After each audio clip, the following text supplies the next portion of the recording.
Hi കൂട്ടുകാരെ, എൻ്റെ വീട് കണ്ടോ? മഞ്ഞ പുതപ്പണിഞ്ഞിട്ട് ഒരു 2-3 ദിവസം കൊണ്ട് ഇങ്ങനെ നിൽക്കുകയാണ് കേട്ടോ. അധിക നാളൊന്നും ഇങ്ങനെ നിൽക്കത്തില്ല.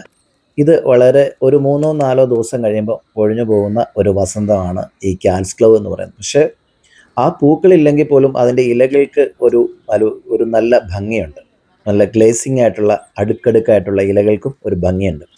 നമ്മുടെ വീടിൻ്റെ ഫുള്ള് ഇതാണ്, ഈ ക്യാറ്റ്സ് ക്ലൗ ആണ് കവർ ചെയ്തിരിക്കുന്നത്.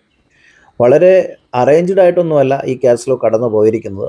അവിടെ കാണുന്ന ആ മുളകളുടെ ചില്ലകളിലൊക്കെ വലിഞ്ഞു കയറി. പക്ഷേ വെളിയിൽ നിന്ന് നോക്കുമ്പോൾ ഒരു മഞ്ഞ കൂടാരം എന്ന് തന്നെ ഇതിനെ വിശേഷിപ്പിക്കുവാൻ സാധിക്കും. ഈ 3-4 ദിവസം എൻ്റെ പച്ച കൂടാരം മഞ്ഞ കൂടാരമായിട്ട് മാറുകയാണ്.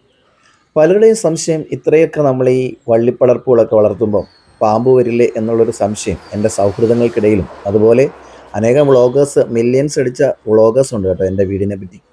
അവരുടെ എല്ലാം വ്ളോഗിൻ്റെ അടിയിലെ ആകപ്പാടെ സംശയം എന്ന് പറഞ്ഞാൽ പാമ്പായിരുന്നു. പാമ്പെന്ന ഭീകരജീവിയെ പറ്റിയിട്ടായിരുന്നു അവരുടെ അഭിപ്രായങ്ങളും നെഗറ്റീവുകളും ഒക്കെ. പക്ഷേ എൻ്റെ ജീവിതത്തിൽ ഒരു 10 വർഷമായി നമ്മളിത് ഇങ്ങനെ പരിപാലിക്കുന്നുണ്ട്. ഇതുവരെ അങ്ങനെ ഒരു പ്രയാസങ്ങളൊന്നും നമുക്കില്ല, വന്നിട്ടില്ല. അതെന്താണ് എന്ന് എനിക്കറിയില്ല. ഇവിടെ ചെറിയ പട്ടികളും പൂച്ചകളും ഒക്കെ ഉണ്ട്. അവയുടെ കാൽപ്പെരുമാറ്റം കൊണ്ടായിരിക്കാം. അപ്പോൾ കൂട്ടുകാരെ, മഞ്ഞ വസന്തം കണ്ടെങ്കിൽ ഇങ്ങോട്ട് വേഗം പോരെ.